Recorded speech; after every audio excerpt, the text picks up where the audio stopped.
Asbestos has been part of the maritime industry for nearly 80 years. Long noted for its fire resistance, asbestos insulation had long been used in fire doors, around boilers, and to line fireboxes. In September of 1934, the burning of the SS Morro Castle off the coast of New Jersey led the maritime industry to demand more stringent fire regulations. Part of this involved requiring fire training for crew members and regular lifeboat drills. The other component was asbestos.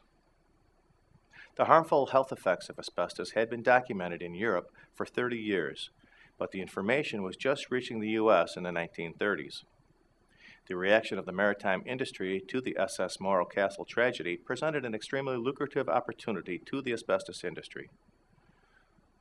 Corporations such as W.R. Grace, Johns Manville, and Raybestos presented a great deal of evidence to Congress on the fireproof characteristics of asbestos. They were far less forthcoming about the known or suspected health hazards, however. The second factor in the expanded use of asbestos on seagoing vessels had to do with the Second World War.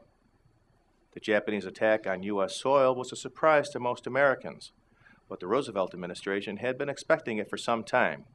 They just didn't know exactly where or when such an attack would occur. Because of this, war production started gearing up some time before December of 1941. By this time, the health effects of asbestos had come to the attention of the Roosevelt administration. Initially, however, it was decided to keep such information a secret out of fears of disturbances in the labor element in the face of a potential national emergency. Shipboard exposures. Because of the fire danger exacerbated by combat conditions, asbestos was used in nearly every part of virtually every ship built during the war. Afterwards, there seemed to be no reason to stop using asbestos. As a result, virtually every seagoing vessel constructed between 1940 and 1980 had asbestos everywhere. Ships below decks tend to be very poorly ventilated and enclosed environments. This makes for a dangerous situation for anyone working on board, including those workers who load and unload the cargo hold. Longshoremen were exposed to this asbestos not only when aboard these ships. Frequently, the danger was in the very cargo they handled. Although the U.S. produced its own asbestos in great quantities, the misguided trade policies that led to outsourcing and export of manufacturing to the point that nearly nothing is made domestically any longer also led to the importation of asbestos and asbestos products from abroad. Because there was no regulation, longshoremen handling such cargo were unaware of the hazardous nature of these materials and were unlikely to have taken any precautions. What are the chances?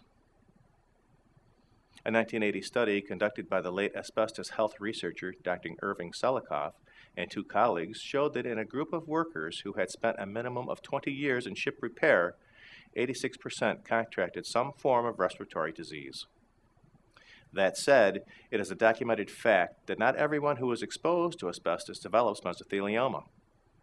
Asbestosis is a far more common and better understood by medical doctors. It results when antibodies, known as macrophages, attempt to attack asbestos fibers as if they were a pathogen. Instead, the inorganic nature of these fibers causes the macrophages to tear themselves apart. As a result, digestive enzymes that normally destroy viruses and bacteria instead attack healthy lung tissue, causing the formation of scar tissue. As the scar tissue builds up over the years, it gradually reduces lung capacity to the point where the victim suffocates. Doctors are not certain how asbestos causes mesothelioma, although it is agreed that asbestos fibers are the primary cause or trigger for the disease.